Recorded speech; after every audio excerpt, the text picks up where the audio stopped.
Greetings, respected House. In early 2026, India is not just emerging. It has become a pivotal power that bridges the gap between the West and the global South. Our country, which once was struggling to gain some independent power, is now called as the voice of the global South. Speaking about its growing influence, today we can trace India's influence in almost all the fields, be it political, economic, or culture. In political matters, our country has championed its strategic autonomy. India is the only Quad member which is not a formal military ally of the United States.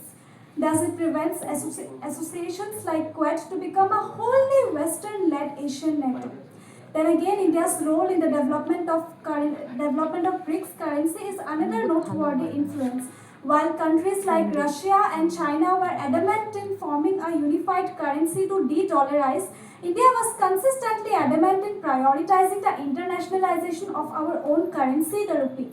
However, we can trace India's influence not only in political and economic matters but also in cultural matters, in fashion trends. Today, Indian products like Kolhapuri chappals and Pashmina shawl have made a long way from villages to Milan. However, apart from this growing influence, India also faces some global threats. Cybersecurity, an invisible thief, a ghost in the wires that picks the nation's digital pockets while the lights are still on. Climate change, a fevered earth where the sun has become a weight and the rain has become a hammer.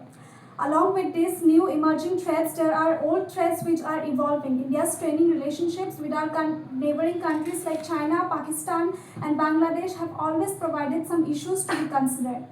However, India is a nation that has a great history. It is a nation of great strategy makers and brilliant minds like Chanakya, Aryabhatta, Bhaskaracharya, Birudasa, Pinusa, and many more. So I hope in the future too, this country will be able to maintain the legacy of this country. I'd like to conclude my speech by quoting a few lines. कुछ नशा तिरंगे की आन का है, कुछ नशा मातृभूमि की शान का है. हम लहराएंगे हर जगह ये तिरंगा, नशा ये हिंदुस्तान की शान का है. जय हिंद, जय भारत. Thank you.